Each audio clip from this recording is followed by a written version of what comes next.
দলাদলি করা যাবে না, এটা কার বিধান? যারা ইসলামের নামে দল করেছে, মুসলমানদের এত দল, প্রত্যেকেই আয়াত ব্যবহার করে যার যার দলের দিকে ডাকছে, তাহলে আপনি যে কোনো একটা সেক্টরে চলে যাচ্ছেন। আয়াত ব্যবহার করে আপনার কিন্তু সেক্টরে নিয়ে যাচ্ছে। আর সেক্টারিয়ান দলে গেলে আপনি ইসলামে থাকবেন না, সেক্টরের কাছে পূর্ণাঙ্গ ইসলাম নাই। আমি সেদিন অনলাইনে লিখছিলাম, কোন একটা ইসলামী দল বলতে পারবে না বুকে হাত দিয়ে যে তাদের কাছে পরিপূর্ণ ইসলাম আছে। বলতে পারবে? কেউ পারবে না, কোন দল পারবে না। যদি পারতো তাহলে বলতো যে জামাত ইসলামের ঐক্য জোটে চলে গেলে কাফের হয়ে গেছে, তা বলতে পারে না। জামাত ইসলাম কুফুরের ফতোয়া দেয় না, বরং তাদের ভাবে শাস্তি আরোপ করে, অন্য কিছু করে, কিন্তু ইসলাম থেকে বেরিয়ে গেছে এই কথা দাবি করতে পারে না। ঐক্য জোটের থেকে কেউ যদি জামাতে চলে আসে তাহলে কাফের হয়ে গেছে, এগুলো ফতোয়াবাদরা বলে, কিন্তু আসলে কেউ স্বীকার করে না। তাহলে ইসলামে আছে, ইসলামের একটা দলে আছে, ইসলামের একটা, বা ইসলামই তো একটা দল, ইসলামের একটা দল হয় কি করে? ইসলামের আর একটা দল, দ্বিতীয় আর একটা দল, তৃতীয় আর একটা দল, চতুর্থ একটা দল, পঞ্চম একটা দল, হ্যাঁ 72 ফিরকা, এগুলো কে বলেছে? হতেই পারে না। ইসলাম হচ্ছে একটা দল, আর ইসলাম যারা মানে তারাই হচ্ছে মুসলিম, শান্তিকামী দল, সারা পৃথিবীতে শান্তিকামী। হিন্দুর জন্য কোরআন, খ্রিস্টানের জন্য কোরআন, ইহুদির জন্য কোরআন, নাসারার জন্য কোরআন, নরের জন্য কোরআন, নারীর জন্য কোরআন, সারা পৃথিবীবাসীর জন্য কোরআন এসেছে। হুদাল লিন্নাস, এটা গোটা মানবতার পক্ষ থেকে, মানবতার স্রষ্টার পক্ষ থেকে মানবতার জন্য কিতাব এসেছে। প্রত্যেকটা মানুষের কাছে এই মেসেজ আপনাদেরকে পৌঁছাতে হবে। এই আহ্বান রাখছি আমি মুসলিম পক্ষ থেকে আপনাদের কাছে, এই আহ্বানটা রাখছি। দয়া করে আমার আহ্বানটা একটু খেয়াল করুন। প্রত্যেকেই এই আপনাদের আশেপাশে বেশি হিন্দু জনবসতি যারা আছে, গণ্য যারা আছে, তাদেরকে এই জিনিসটা বোঝানোর চেষ্টা করেন যে এই কোরআনটা মুসলমানদের একক ছত্র কিতাব নয়। আর এই কোরআন শান্তির স্লোগান দেয়, এই কোরআন শান্তি স্থাপন করার জন্য এসেছে।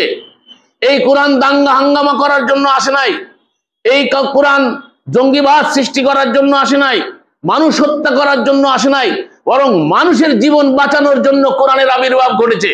কোরআনে স্পষ্টত আল্লাহ পাক বলেছেন, কেউ যদি অন্যায়ভাবে কোনো একটা মানুষকে হত্যা করে, অন্যায় বা একটা মানুষ, সে মুসলমান হতে হবে এমন কোনো ধরে না, হিন্দু হতে হবে এমন না, খ্রিস্টান হতে হবে না, একটা মানুষ যেই ধর্মের, যেই মতের, যেই পথে হোক না, সে একটা মানুষ। এই মানুষটাকে যদি আপনি অন্যায়ভাবে হত্যা করেন, কতালান নাসে জামিয়া, সে যেন গোটা পৃথিবীর মানুষকে হত্যা করার অপরাধী হলো। আর যদি একটা মানুষকে, জীবনকে, একটা প্রাণকে বাঁচিয়ে দেয়, সে হিন্দু হইতে পারে, খ্রিস্টান হইতে পারে, নাসারা হইতে পারে, একটা প্রাণ বাঁচিয়ে দিল, সে যেন গোটা পৃথিবীর মানবতাকে জীবন বাঁচিয়ে দিল।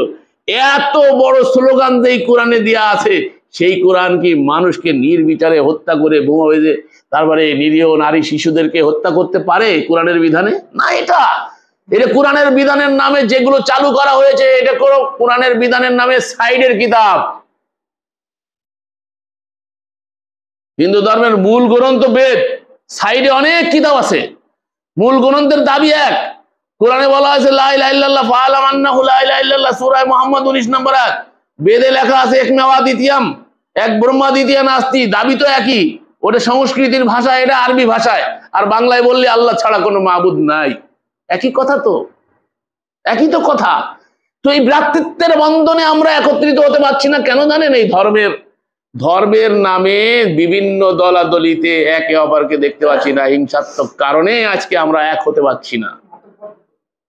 এই হিংসা ছেড়ে দিতে হবে। আল্লাহ বলছেন মুমিনরা হচ্ছে ভাই ভাই, যারা বিশ্বাসী, ইন্নামাল মুমিনুনা ইখওয়া, মুমিনরা হচ্ছে ভাই ভাই। যদি কোনো ভুল হয়ে থাকে ফাসলিহু, তাকে সংশোধন করে দাও। ফাসলিহু, তাকে কি করো?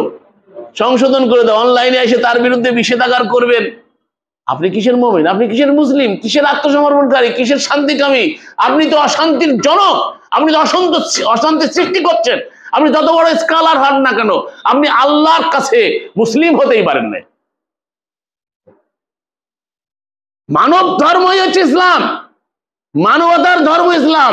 30-30 বলা হয়েছে সূরা রুম, ফিতরাতাল্লাহিল্লাতী ফাতারান নাস লা তাবদীলা লিখালকিল্লাহ যালিকা দীনুল কাইয়্যিম ওয়ালাকিন্না আকসারান নাস লা ইয়ালামুন। মানুষকে তার স্বভাবের উপরে সৃষ্টি করা আছে। স্বভাব ধর্ম, ফিতরা, নেচার, ইংরেজিতে বলে নেচার, নেচারের উপরে সৃষ্টি করা হয়েছে। ভালো মন্দ স্বভাবগত একটা গুণ মানুষের, কোনটা ভালো কোনটা মন্দ, ও জন্য কোরআন পড়া লাগে না। একজনের বারে অত্যাচার করতে লাগলে ও বোঝে যে আমি এর বারে অত্যাচার করছি, আমি এর বারে জুলুম করছি। মুসা আলাইহিস সালাম এক থাপ্পড় মারছিল শায়েস্তা করার জন্য, এক থাপ্পড়ে সেটা কি হয়েছে, মারাই গেছে। এই জন্য মুসা আলাইহিস সালাম অনুতপ্ত, আজীবন অনুতপ্ত, আমি কি করছি, এটা ভুল করে ফেলাইছি। এমনকি কোরআনে এমন শব্দ আছে যে আমি গোমরা হয়ে গেছি, পথভ্রষ্ট হয়েছিলাম। ওই সময় উত্তেজিত হয়ে আমি গোমরাহির মধ্যে চলে গেছিলাম। গোমরা যেটা দললিন যেটা বলে, ওই কোরআনে শব্দই আছে দল। আমি দলদিন, একজন পয়গম্বর কি দললিন হতে পারে? মাআযাল্লাহ। কিন্তু শব্দ কোরআনে তাই আছে, যদি অন্য অর্থে ব্যবহৃত হবে। যে সেই সময় তাৎক্ষণিকভাবে আমি সঠিক পথে ছিলাম না, ভুল করে হলে আমি একটা অন্যায় করে ফেলেছি, তারপরে একটা মাইরে ফেলাইছি। তাহলে অনুশোচনা থাকতে হবে নিজের ভিতরে, যেমন মুসা আলাইহিস সালামের ছিল, এটা ভুল করে ফেলাইছে। তাহলে আজকে আপনি অন্যায়ভাবে, একটা পয়গম্বর একটা ভুলের কারণে সারা জীবন পস্তাইছে, আর আমি কত অত্যাচার করে যাচ্ছি মানুষের প্রতি। মানবতা ভুলন্টিত আজকে আমাদের অত্যাচারে, আমাদের ধর্মীয় যুদ্ধে কত হতাহত হয়েছে হিসাব করে দেখ। হালাকুত থেকে নিয়ে হিসাব করেন না, বেশি দূরে যাওয়া লাগবে না, হালাকুত থেকে হিসাব করেন। দাজলাকে বন্ধ করে দিয়েছিল কিতাব দিয়ে। বাইতুল্লাহ চারপাশে 4 মাযহাবের ইমাম, এক ইমাম এক আযান হয়ে গেলে তারা নামাজ পড়ে চলে গেলে আরেক দল নামাজ পড়তো, আরেক দল চলে গেলে আরেক দল নামাজ পড়তো, এক দল আরেক দলের ভিতরে নামাজ পড়ে নাই। 4 মুসাল্লা, এ তো কয়দিনের আগের ইতিহাস ভাই। আমি সিঙ্গাপুর, মালয়েশিয়া কোন জায়গায় দেখছি, মানে আসরের সময় আমি ছিলাম মার্কেটে, ওইখানে একটা মসজিদ আছে, শাফিঈদের মসজিদ আর হানাফিদের মসজিদ। হানাফিরা আযান দিয়ে, শাফিঈরা নামাজ পড়ে চলে যায় আগে আগে, তারপরে প্রায় আধা ঘন্টা পরে এসে হানাফিরা নামাজ পড়ে, একটু দেরিতে পড়ে। 2 দলে এক মসজিদে নামাজ পড়ে,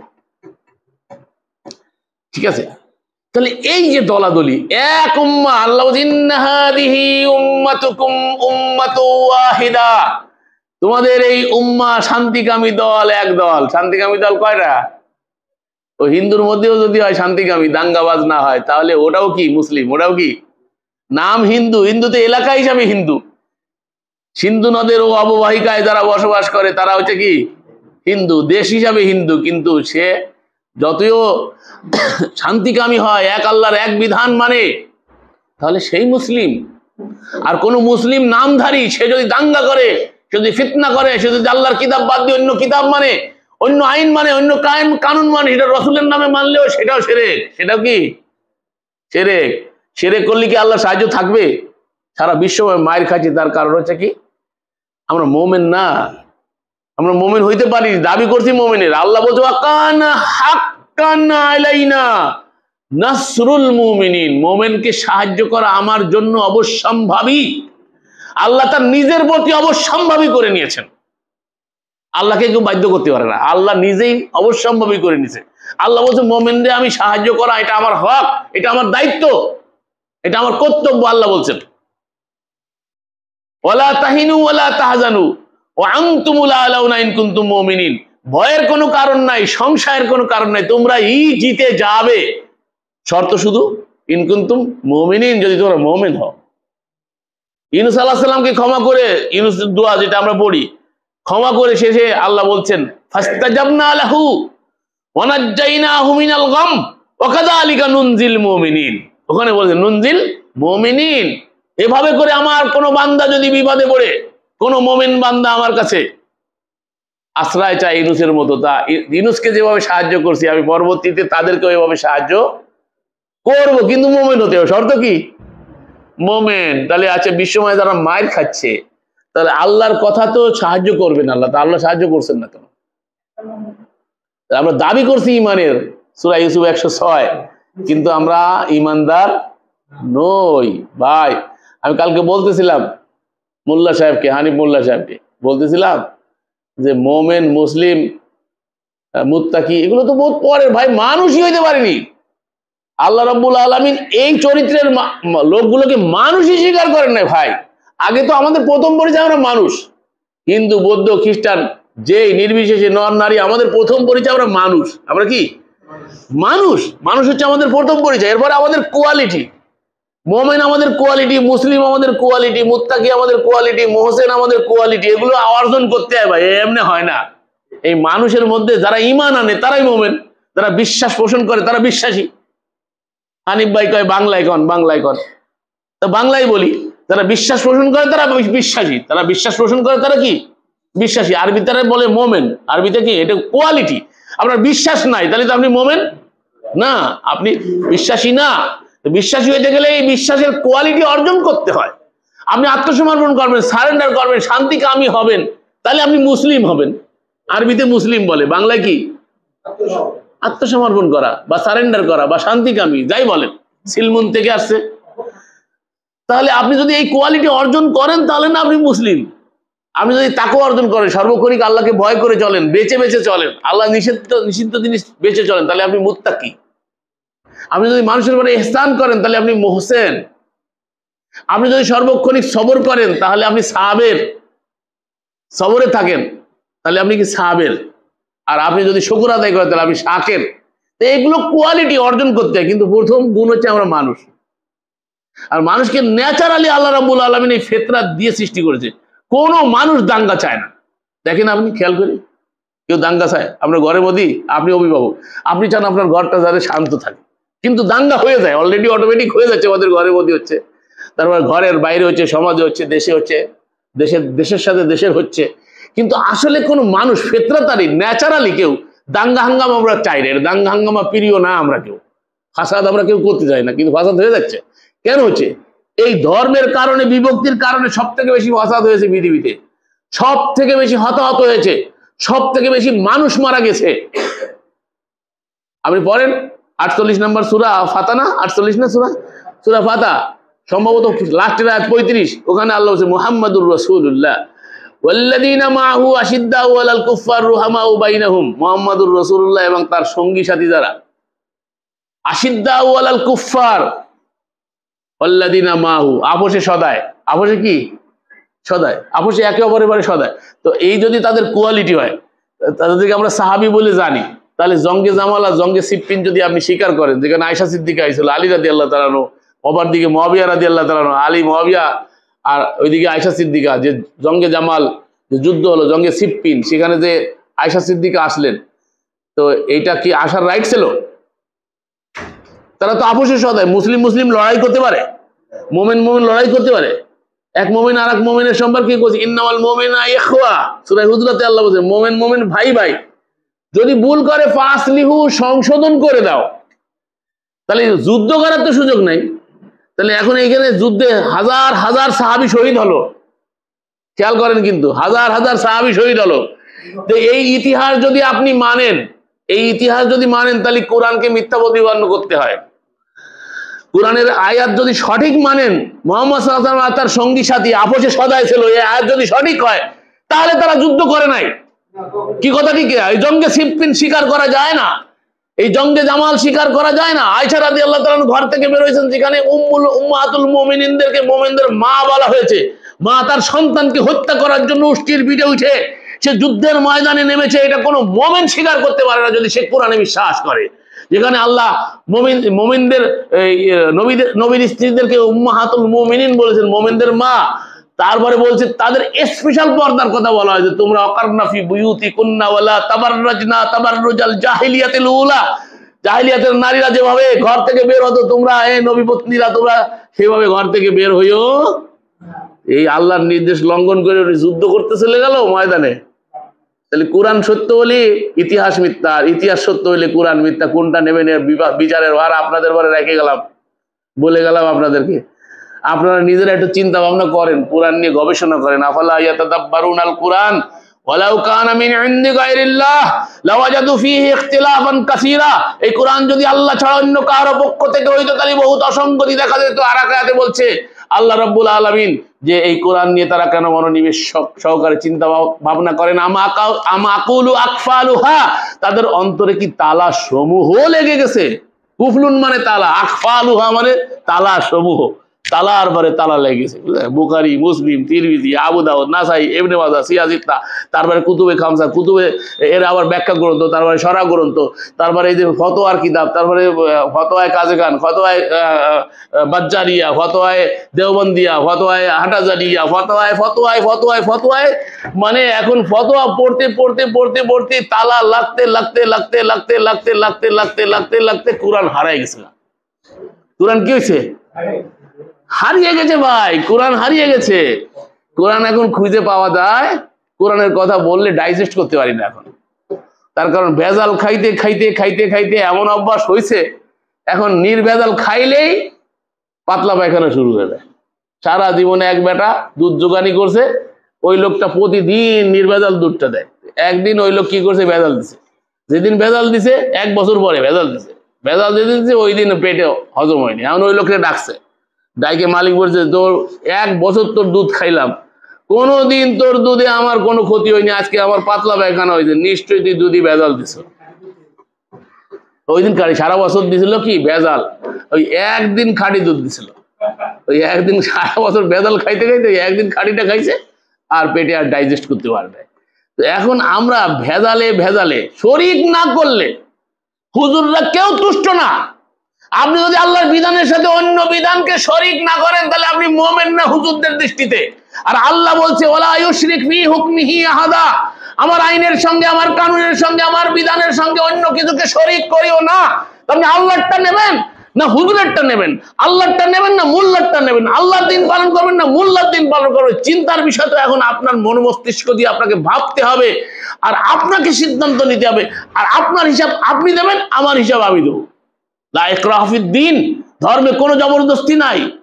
লাস্তা আলাইহিম বিমুসাইদির, আপনাকে আমি দারোগা বানায় পাঠাইনি পিটায় পিটায় সব ঠিক করে দেবেন। আর দিন ও ইসরুন, দিন সহজ, কঠিন কিছু না, শুধু মানার ব্যাপার। মানেন, বিশ্বাস পোষণের সাথে সাথে আমল করতে হবে, কোরআনের বাস্তব রূপায়ণ করতে হবে। কোথায় আসি, কোরআন থেকে অনেক অনেক দূরে সরিয়ে নিয়েছি আমাদের। এখন যদি শ্বাস বের হয়ে যায়, শ্বাস আসে এহকাল, শ্বাস বন্ধ পরকাল, এহকাল পরকাল, মাঝখানে শ্বাস, মাঝখানে কি শ্বাস, শ্বাস আসে এহকালে আছে, শ্বাস বন্ধ হয়ে যাবে পরকালে চলে যাবে। পরকালে যাওয়ার পরে আপনাকে হিসাব নেওয়া হবে। ওয়া ইন্নাহু লাযিকরুল লাকা ওয়া লিকাওমিকা ওয়া সাওফা তুসালুন, এই কোরআন তোমার আর তোমার জাতির জন্য সম্মানের বস্তু। এই কোরআন সম্পর্কে তোমরা জিজ্ঞাসিত হবে। রাসূল কেস করে দেবে, কালার রাসূল ইয়া রাব্বি ইন্না কওমি ইত্তাখাযু হাদাল কুরআনা মাহজুরা। আদালত হচ্ছে মাওলার, বিশ্বপতি আহকামুল হাকিমিন রব্বুল আলামিনের আদালত, যিনি লিমানিল মুলকুল ইয়াম, আজকের দিনের অধিপতিকে সারা পৃথিবী স্তব্ধ হয়ে যাবে, আল্লাহ নিজে উত্তর দেবে, লিল্লাহিল ওয়াহিদিল কাহ্হার। কোন পৃথিবীর কোন রাজা বাদশা কেউ কথা বলবে না, কারোর কোনো ক্ষমতাই থাকবে না, নিশ্চুপ থাকবে সারা পৃথিবী। তখন আল্লাহ নিজে বলবে, লিল্লাহিল ওয়াহিদিল কাহ্হার, আজকের দিনের একমাত্র অধিপতি হচ্ছে জবরদস্ত আহকামুল হাকিমিন। আজকে আমি বিচার করব, বিচারালয় প্রতিষ্ঠা করব। সেই বিচারের মাঠে আপনার পক্ষে সুপারিশকারী যাকে ভাবতেছেন, যার সুন্নত পালন করার কারণে মনে করছেন সুপারিশ করে, যার নামে মিলাদ পড়ার কারণে, যার হাদিস মানার কারণে আপনি মনে করছেন সে আমাকে শাফাআত করে নিয়ে চলে যাবে, সেই আপনার বিরুদ্ধে কেস করবে। 25 নম্বর সূরা 30 নম্বর আয়াত, কালার রাসূলু ইয়া রাব্বি ইন্না কওমি ইত্তাখাযু হাযাল কুরআনা মাহজুরা। রাসূল কেস করে দেবে আপনার বিরুদ্ধে। আল্লাহর আদালতে যদি রাসূল কেস করে, পরিস্থিতি কি জটিল হবে আপনি বলেন। যারে মনে করছিলেন শাফিঈ মাহশার, যে আপনাকে সুপারিশ করে নিয়ে যাবে, যে আশা, বুক ভরা আশা নিয়ে ময়দানে মাহশারে হাজির হয়েছেন, গুনাহগাতা যাই থাকুক না কেন, রাসূলের নামে মিলাদ তো করছি, দূরত্ব পড়ছি, রাসূলের সুন্নাত পালন করছি, পাগড়ি মাথায় দিছি, টুপি লাগাইছি, জুব্বা গায়ে দিছি, দাড়ি রাখছি, রাসূলের সুন্নাত, তো রাসূল তো আমাদেরকে শাফাআত করে নিয়ে যাবে। এই বুক ভরা আশা নিয়ে ময়দানে মাহশারে আল্লাহর আদালতে উঠছেন, এখন রাসূল আপনার বিরুদ্ধে কেস করে দিয়েছে। কালার রাসূলু ইয়া রাব্বি ইন্না কওমি ইত্তাখাযু হাদাল কুরআনা মাহজুরা। রাসূল আপনার বিরুদ্ধে অভিযোগ দায়ের করে দেবে কি হাজাল কোরআন, হাজাল কোরআন, খেয়াল করে হাজাল কোরআন, এটা করে আরবিতে বলে হাজাল কোরআন, এই কোরআন, এই কোরআন সম্পর্কে নির্দিষ্ট এই কিতাব সম্পর্কে অভিযোগ। আর পৃথিবীর কোন কিতাব নিয়ে রসুল কেস করবে না। রসুলের নামে যে কিতাব আপনারা পড়তেছেন আমল করতেছেন এটা নিয়ে কেস করবে, কোনো প্রমাণ নাই পৃথিবীতে। একটি মাত্র প্রমাণ, কোরআন না মানার কারণে রসুল আপনার বিরুদ্ধে কেস করে দেবে। তাহলে এই বিষয়টা মোল্লারা ওয়াজ করে না কেন? এই ওয়াজ পৃথিবীতে নাই কেন? এই আয়াত কেন পড়া হয় না? এই আয়াত কেন বোঝানো হয় না? আপনাকে লাহুয়াল হাদিস দিয়ে বলতেছে যে রসুল কিয়ামতের দিন আপনার শাফাআত করে দেবে। সমস্ত নবীরা, বুখারীতে হাদিস আছে, সমস্ত নবীরা নফসা নফসি করবে, আদম থেকে ঈসা আলাইহিস সালাম পর্যন্ত সবাই যার যার বিবাদের কথা তুলে ধরবে, কেউ সুপারিশ করতে পারবে না। একমাত্র শাফিয়ে মাহশার সুপারিশের করবেন মুহাম্মদুর রাসূলুল্লাহ, সিজদায় পড়ে থাকবে। আল্লাহ বলবে ইরফা রাসাকা হে মুহাম্মদ, তুমি তোমার মাথা উত্তোলন করো আর তুমি কি করো? সুপারিশ করো, যাকে যাকে চাও জান্নাত। হাফেজ রাই দর্শন নিয়ে যাবে ভাই, হাফেজ তো আল্লাহ, আল্লাহু হাফিজুন, আল্লাহু হাফিজুন। কোরআনে আল্লাহ বলছে, আল্লাহ হচ্ছে হাফেজ, আর না আমরা বানাইছি হাফেজ সাহেব, দর্শন নিয়ে যাবে হাফেজ। মৌলানা বানাইছি আনতা মাওলানা ফানসুরনা আলাল কওমিল কাফির, আবার আল্লামা বানাইছি। আল্লাহ বলছে আর রহমান আল্লামাল কোরআন, রহমান হচ্ছে যিনি আল্লামাল কোরআন, আল্লাহ হচ্ছে কি আল্লাহ। তো সে আল্লাহর আল্লামা কোয়ালিটি নিয়ে নিছে হুজুররা, তারপরে মৌলানা কোয়ালিটি নিয়ে নিছে, হাফেজ নিয়ে নিছে, তারপর মুফতি নিয়ে নিছে। আল্লাহ ইউফতি, সূরা নিসা পড়েন, লাস্টের আয়াত পড়েন, কালালা সম্পর্কে বলা হয়েছে। দুইটা আয়াত আছে সূরা নিসার মধ্যে, দুই আয়াতে আল্লাহ বলছে 187 আর লাস্টের আয়াত 104, লাস্টের আয়াতে আল্লাহ রাব্বুল আলামিন কি বলছেন? তোমাকে কালালা সম্পর্কে প্রশ্ন করেছে, ফতোয়া জিজ্ঞেস করেছে, বলো আল্লাহ ইউফতি। আল্লাহ রসুলকেও বলেন নাই যে তুমি ফতোয়াটা দিয়ে দাও, তোমাকে প্রশ্ন করেছে তুমি আমার পক্ষ থেকে ফতোয়া দিয়ে দাও, কয় না? আমরা আল্লাহর পক্ষ থেকে মুফতি, আল্লাহ রসুলের পক্ষ থেকে মাদ্রাসা ইফতা খোলা হয়েছে, দারুল ইফতা খোলা হয়েছে, সেখানে বসে বসে এরা ফতোয়া দেয়। অথচ আল্লাহ রাব্বুল আলামিন নিজে রসুলকে বলছেন আপনাকে প্রশ্ন করেছে, আপনি বলেন, আল্লাহ ফতোয়া দিচ্ছেন। চিন্তা করেন, তাহলে মুফতি কে? আপনি বলেন তো, রসুল্লাহর নাম যদি আমরা বলি এইভাবে যে হাফেজ মাওলানা মুফতি মুহাম্মদুর রাসূলুল্লাহ, শুনছেন কোনোদিন? কোন কিতাবে আছে? আবু বকরের নামে আছে হাফেজ মাওলানা মুফতি শাইখুল হাদিস আবু বকর সিদ্দিক? আগে তো ছিল না, আপনাকে ফুরফুরার আবু বকর সিদ্দিক আছে, কিন্তু ওই আসল আবু বকর সিদ্দিকের নামে এগুলো নাই। সে আবু বকর সিদ্দিকের নামে এগুলো নাই, তার কারণ আবু বকর সিদ্দিক 500 হাদিস নিজে সংগ্রহ করে রাইখে আয়েশার কাছ থেকে সংগ্রহ করে নিজে জ্বালাই দিছে। বেশি দূরে যাওয়া লাগবে না, আপনাকে মসজিদে ফাজাইলে আমল পড়ায়, হায়াতুস সাহাবা খোলেন, আবু বকরের ঘটনা পড়েন, ওখানে দেখবেন আবু বকর হাদিস জ্বালিয়ে দিছে। 500 হাদিস আবু বকর সিদ্দিক জ্বালাইছে। প্রথম যিনি ঈমান গ্রহণ করেছেন ইসলামে, ইতিহাস যাকে বলে, প্রথম ঈমান গ্রহণ করেছে এবং ইসলামের জন্য সর্বোচ্চ ত্যাগ করেছেন, এবং মরার পরে সারা জীবন রসুলের সঙ্গী, গারের সাথীও তিনি ছিলেন, ইতিহাস তাই বলে। তারপরে যখন কবরে শুয়েছেন তো রসুলের পাশে শুয়েছে। এই ব্যক্তি সর্বপ্রথম হাদিস জ্বালিয়ে দিয়েছে। আমি মুরাদ বিন আমদাদকে কেন এত অপরাধী সাব্যস্ত করছেন? আপনার 1450 বছর, 300 বছর পরে যেটা কোথাও থেকে বুখারা সামরকান্দের থেকে যে সংগ্রহ করে আল্লাহ রসুলের নামে চালিয়ে দিচ্ছে, আমি তার বিশ্বাসটা খুঁজে পাচ্ছি না। তা আমি এটা মানতে পারছি না বিধে আপনি আমাকে কাফের আখ্যায়িত করছেন। আমার কিছু আসা যায় না, আপনি কাফের বললে আমি কাফের হব না। আমাকে যদি আমার মালিক কাফের বলে আখ্যায়িত করে তাহলে না আমার সমস্যা। আপনি আমাকে মুসলিম বললেন, মোমেন বলেন, আল্লাহ ওয়ালা ভাবেন, আর আল্লাহ যদি আমাকে কাফের আখ্যায়িত করে, আল্লাহ যদি আমাকে বান্দা বলে গ্রহণ না করে, তাহলে না আমার সমস্যা। আমার শায়েখ ছিলেন कराची शेख, बोलते मैं ऐसा रहो कि वैसा रहो, उहा देखना है कैसा रहो, मैं ऐसा रहो कि वैसा रहो, उहा देखना है कैसा रहो। ওইখানে যদি আল্লাহ আমাকে বান্দা বলে ডাক দেয় তাহলে না আমি সাকসেস। কি কথা ঠিক কিনা? আর আপনারা যদি আমরা সবাই বলেন বড় হুজুর যার অপেক্ষা এতদিন ছিলাম, আমি তো আসলে কিছু না। আল্লাহ যদি আমাকে বান্দা না বলে তাহলে আমার কোনো কোয়ালিটির কোনো মূল্য নাই। এই এত ওয়াজ করতেছে, এই ওয়াজ যদি আল্লাহর উদ্দেশ্যে না হয়, এটা যদি আল্লাহ সুবহানাহু ওয়া তাআলা কবুল না করেন, তাহলে এত কষ্ট করে আসাটাই সব বৃথা হয়ে যাবে। সব কিছুর মূলে তো যাইতে হবে জান্নাতে। লক্ষ্য কি? জান্নাত। তাহলে জান্নাতে যাইতে গেলে ভাই কোরআন ছাড়া, এই পথ ছাড়া জান্নাতের কোনো পথ আল্লাহ বলেন নাই। এইটাই হচ্ছে দুনিয়া বিন্দু থেকে আখিরাত বিন্দু পর্যন্ত একটা সিরাতে মুস্তাকিম, এটা হচ্ছে কোরআন। আল্লাহ বলছে ওয়ান্না হাযা সিরাতি মুস্তাকিমান, এইটাই আমার সরল পথ, ফাত্তাবিউহু, এই পথেরই অনুসরণ করো, ওয়ালা তাত্তাবিউস সুবুল, অন্য যে রাস্তাগুলো আছে সেই রাস্তায় চলিও না, তাহলে কি হবে, ফাতাফাররাকা আন দীনিহি, তাহলে তারা তোমাকে আল্লাহর পথ থেকে বিচ্যুত করে দেবে।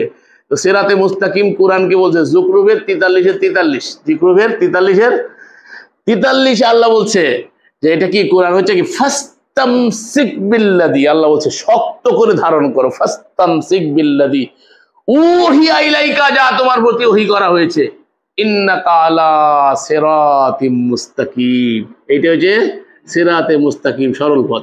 তাহলে জান্নাতে যাইতে গেলে সরল পথ ধরতে হবে না, সেই জন্যই তো হাত বাঁধতেই বলছে ইয়াকা নাবুদু ওয়া ইয়াকা নাস্তাইন, তারপরে কি ইহদিনাস সিরাতাল মুস্তাকিম, এই যে বলেন কিন্তু বলার সাথে তো কাজের মিল নাই। আরে পড়তেছেন কি, একবার শুরু থেকে শেষ পর্যন্ত তো লাওয়াল হাদিস দিয়ে শুরু করলেন, নাওয়াইতে শুরু করলেন লাওয়াল হাদিস, ওটা যে শিরকি কিতাব, ওই শিরক শুরু করলেন।